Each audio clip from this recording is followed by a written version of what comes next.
Today we're going straight back to my food truck. We're making recipes from the truck and we're making basic 3-cheese grilled cheese. This was our version of the basic grilled cheese sandwich. It contained fontanella, which we're not going to use today. It's hard to find, but it's similar to fontina, which we are going to use. Red waxed Gouda and an aged Gruyere. And it's just a combination of those 3 cheeses. They sort of help to replicate the taste and the melt of American cheese without it being processed and adding a little bit more flavor than you would otherwise have with American cheese. It was really important for us to not have anybody tell us, I could have made this grilled cheese at home. Why would I pay for you guys? So we worked really hard to make these truly different and unique and better. So I'm gonna share with you the method that we used to make some of the best grilled cheeses in New York City. So let's just get right into it. I got some cheeses that have been in the freezer for like 5 minutes. I just wanna firm them up because we're gonna grate them. I got some Gruyere. There's only one type of Gruyere. If you find Gruyere, it's pretty much the same one we used on our truck. You can see around the rind, it'll say Gruyere, Swiss Gruyere, and it has sort of like a hard rind. That's the good stuff. Just gonna cut some of the rind off.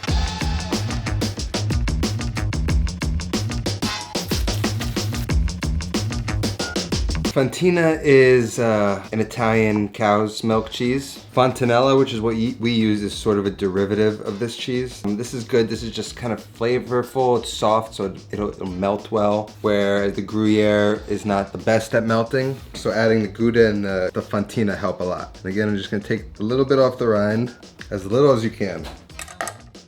And here, this is the same red wax Gouda that we used on the truck.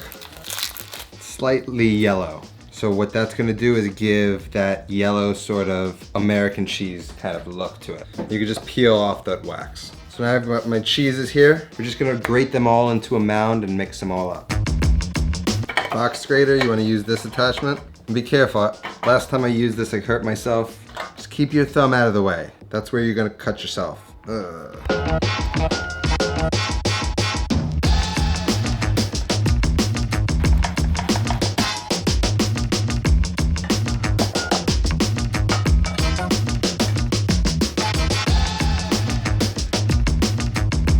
Next up, service would come along. We got prep out of the way. And so when we got an order, this isn't the most precise way of portioning things out. So what we would have to do is we would make all of our sandwiches in a sheet tray. So this way it would contain all of the cheese. And when there would be any cheese that kind of fell off, we could scoop the majority of it. We can put on the top of the bread to kind of give it that crispy, cheesy, bready taste. Pullman loaf. If you don't know what Pullman loaf means, it just means the shape of bread that you know bread to be. That's Pullman. Basically refers to the style and shape of the bread. So I got some good fresh bread here. Every sandwich, we'd use a half measuring cup to measure out how much cheese we were gonna use. And I'd put my bread in there. I'd lightly scoop up about a half cup of cheese. All of this cheese here, push it over to the side. And when we're making the sandwich, I'm just gonna sprinkle this on top of the bread right before I'm done cooking it to give it that delicious cheesiness. And that's it, you have enough cheese here. If you buy about 1/3 of a pound of each cheese, it should get you at least 5 sandwiches. So enough for the family at least. Now I have a cast iron skillet over there preheating. You can use a non-stick pan if you'd like, but either cast iron or non-stick is probably gonna be better. And we're not using butter for this at all. We got mayo. Mayo is the secret that we used. Butter burns quicker than mayo, so it actually makes the sandwiches a little bit more resilient. It makes them crispier, and also it makes them less greasy at the same time. Sure, you can make it in butter if you want, but butter gets it nice and soft and like absorbs a lot of that fat. The mayo sort of just crisps up the bread and keeps it moist without making it like wet with butter. So that's what we use. No one ever knew the difference. It doesn't taste like mayo. Don't get weirded out. We're gonna use this to apply it. But we're not gonna apply it now. We're going to toast the sandwich dry first. We're gonna get some color on one side, then flip it, spread a little bit of mayo on one side, flip it again, spread a little mayo on the other, and then just keep flipping it until the cheese is melted and the bread is nice and toasted. And that's it. That's how you make it the best grilled cheese. So let's get over there and do it.